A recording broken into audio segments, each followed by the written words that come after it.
Hey everyone, and welcome to the channel. So today we get to take a look at the 2025 BMW X6 M60i. Huge shout out to Hendrick BMW Northlake for providing this SUV for me today. Take a look at their website. That link is down in the description. This M60i is finished off in Dravit Grey Metallic. MSRP is just over $112,000. Now this is powered by the 4.4 liter twin turbo V8. It's paired to both the 48 volt hybrid system along with the 8-speed automatic. It pumps out 523 horsepower, 553 pound-feet of torque. That power is sent through the xDrive all-wheel drive system, propelling this 5,300 pound SUV from 0 to 60 in 4.2 seconds, up to its top speed of 155 miles an hour. It also has a fuel capacity of 21.9 gallons. You'll expect to see around 17 miles per gallon in the city, 22 out on the highway. This also has a wheelbase of 117 inches. Its overall length is 195. It has a width of 78.9 and a height of 66.9 inches. Now for the X6, this is going to give you that coupe-like design in the rear. So if you want that design, but you need the practicality of an SUV, the X6 is a great option to go with. Now as we start up front with the exterior design, you'll notice that we do have a pretty large kidney grille, but it's very proportional for this front end. There's also the forward-facing camera, and then plenty of cutouts to provide a lot of cooling to the engine. Now this also has a dark housing for the LED headlights, DRLs, and turn signals, which do have a new design for the turn signals for the 25-year model. There's a lot more gloss black in the middle section of the bumper, surrounding some of the parking sensors, as well as the sensor for the distance pacing and all of that technology. Now there's also a lot more cutouts on both sides, as well as the inlets on the far edges, which are also finished off in gloss black to match it very nicely. And then a few lines coming down the hood with the BMW badge right up top there. Now this model is also optioned with the 22-inch wheels. They are finished off in gloss black with that multi-spoke design, and then there's the massive M Sport brake calipers, both front and rear. This does also have the power folding side mirrors with the camera and the turn signal, finished off in gloss black, along with the rest of the window trim. And then there's the moonroof up top as well. And some nice lines in the lower section, as well as that trim accent behind the front tire. And then you can see the contoured edges for the fender flares, both front and rear. So this has the gloss black trunk mounted spoiler. There's the backup camera, LED taillights on both sides. And then all the parking sensors are in that lower section, as well as the quad tip dual exhaust. So you can remote start this by using the lock button on the key fob. You can shut it off using that as well.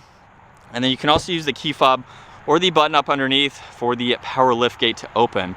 Now, even with this being that coupe-like design, or having that coupe-like design, it just hinders a little bit of your height for your storage. But as far as practicality goes, you can still fit in several items. What I like about the floor too is that it is shock assisted there.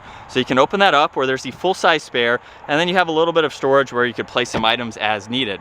Now there's also access to the battery, and then there's some hooks along with a 12 volt, some tie down hooks in the floor there, and this removable cover. So you can use this as needed depending on the items that you have. And then you can fold down the rear seats individually, and that gives you a lot more interior storage just depending on what you need for the day. And then up top you can close the liftgate. The control on the right side will also lock the vehicle as well if you need it. Now as we work our way to the interior, you can lock and unlock this from all 4 door handles, which is nice.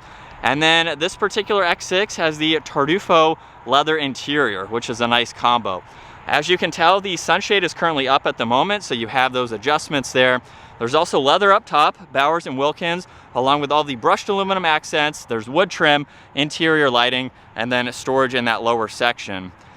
And then as we hop into the back, even with the design at 5'10", I still have plenty of headroom.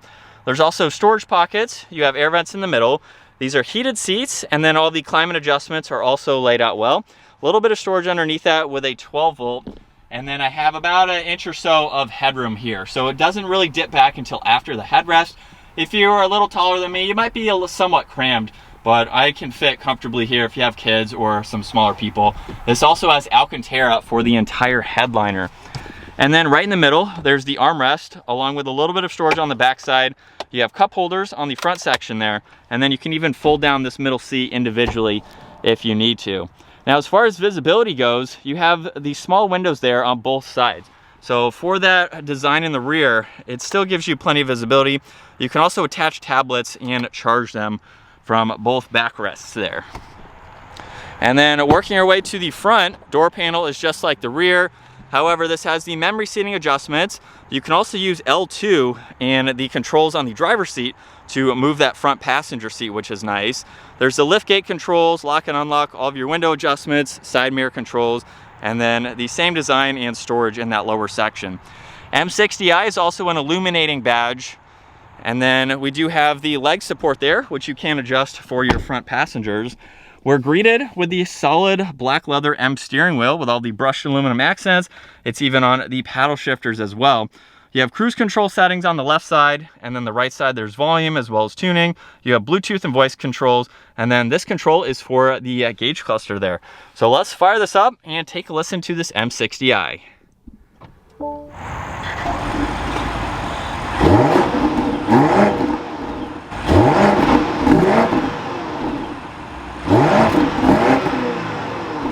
And coming back to the gauge cluster now, on the left side, there's your fuel along with miles per hour. Right side is the tach. You also have the engine temperature on the lower right there. If I use that middle button on the steering wheel now, we can go through some content here where there's your miles per hour. There's also some data for your normal driving. You have some content to go through like your distance pacing, even the augmented reality. So you can pull that camera system up during the day or nighttime. There's also the compass, the navigation. You can also pull up your G-force meter, and then there's your audio and music. Now you can also scroll over to layout, where it will change slightly, just depending on how you would like to view this information. And then the last one is for the head-up display. So if we scroll to the top, your standard view is miles per hour and the speed limit sign. You can also pull up your directional view with the compass, assisted view is for your distance pacing, and then sport view will pull up your tach, and you have reduced view, which is very similar to standard there. Now on this left side, there's the headlight adjustments. You get a little bit of storage. There's also one air vent with the new design that BMW has started to incorporate. And then with the infotainment system, you have quite a lot to go through. So for the home setting, you have the nav on the back screen basically there. And then on this left side, you have some info that you can scroll through just depending on what you would like to see.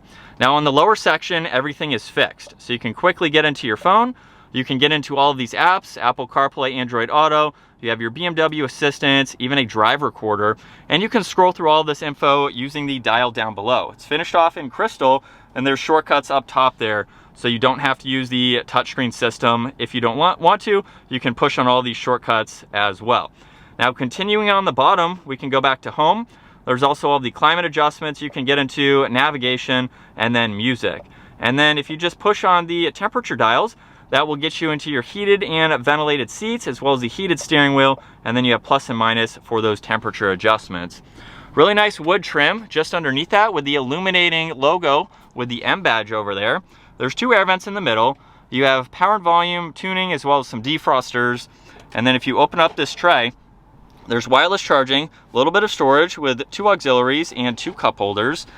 And then on the left side of all of those controls, we have the crystal shifter. So push that forwards where there's the backup camera. This also has the backup assistance and then some shortcuts that you can get into. Now on the left side, you have a few different angles that you can get into, as well as the 360 view. So when you do that, there's gesture control, or you can just push on these pinpoints here, so that way you can see around the entire vehicle. There's also a top-down view as well, and then different settings that you can get into. So quite a lot for that angle, including the forward-facing camera. So put the vehicle into drive, and now that will appear. And then there's also drive and sport mode, and then park is just behind that. Now on the left side, there's traction control, parking sensors, the engine start-stop, and then a few different driving modes. So push on that, the gauge cluster and the infotainment system will change colors, and you can use that to go through a few different settings in sport and eco. So just depending on the throttle response that you would like. There's a downhill assist, auto hold, and the e-brake. And then you have the split design for this armrest here with some auxiliaries down below, and then plenty of room in the glove box there. Up top, there's also garage door buttons on the rear view mirror, and then you have the adjustments for the sunshade and the sunroof there. And then a look at visibility from the driver's seat. You do have that pillar there, but with the cargo windows, you can see over that right side. And then same with the left. You do have an additional window right there, so you have pretty much no blind spots for this design. As we set off now behind the wheel for the X6 M60i, This is a really neat SUV. Now, if you're new to the channel, I own an X5, so very similar aside from the rear basically having a different shape. So if you want more of a traditional SUV, you get the X5. If you want that coupe-like design, you go with the X6. There's also the lower numbers too, X2, X1, 2, 3, 4, just depending on what you would like. So they're kind of even in odds depending on the shape, which is kind of interesting. But the X6 is a very nice SUV. With my ownership experience on the X5, I really do enjoy it.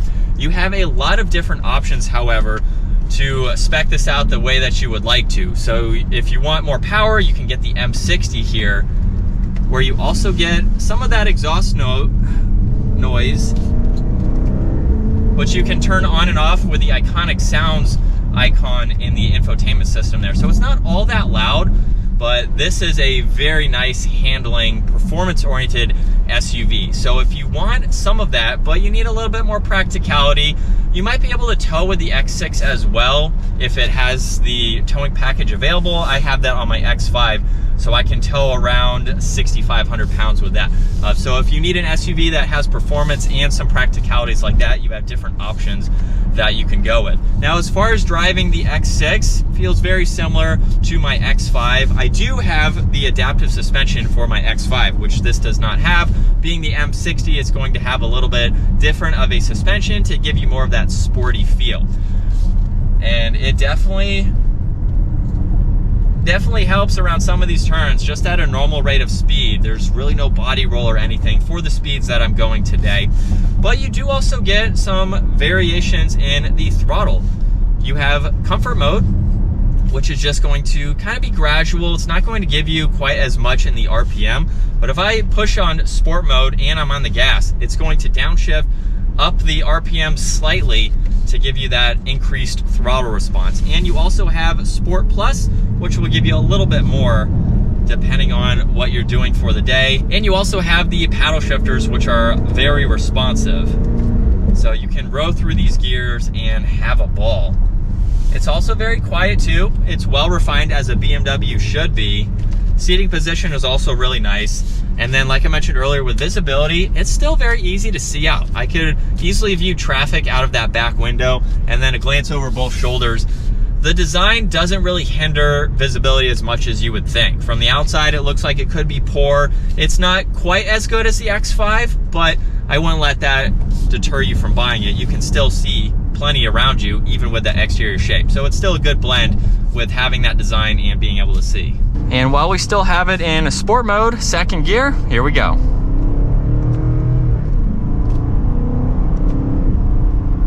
And with a mild acceleration, we're up to speed. It's not all that loud either, even with that iconic sound icon on, which is basically some piped in exhaust notes that you can turn on or turn off just depending on how you feel for the day. But this is what it's like to be behind the wheel for the X6. Definitely a nice interior. We have the new screen layout that a lot of the latest BMW models are currently having. You'll notice too, hopefully you can tell, sport mode will turn all of that red, which is a nice interior feature. And I have pulled up this view right here, which shows you your G-force meter, you have elevation, the xDrive system where the power is currently being set. So pretty neat to have that pulled up. Well, this gives you a really nice sporty feel. You have a lot of premium feeling materials to give you that luxury SUV vibe, but with the M60, you also get all of that performance as well. So it's a really good blend with something that you can daily drive. The X5 is my wife's daily driver, and she loves it. It's a great vehicle for her, and I do enjoy driving it as well. But with the X6 here, it's very, very similar. So while I've never owned the X6, having the X5, it's virtually identical as far as how it drives, and then you have different engine options depending on the power that you would like. So a great daily driver, something that can handle turns well with the M60 version, again, to give you that added performance while still having the practicalities of an SUV. But that is going to wrap it up for this 2025 BMW X6 M60i. Once again, huge shout out to Hendrick BMW Northlake for providing this SUV for me today. take a look at their website, give this video a huge thumbs up if you enjoyed it, and consider smashing that subscribe button so you don't miss out on our daily uploads, and I will see you all in the next video.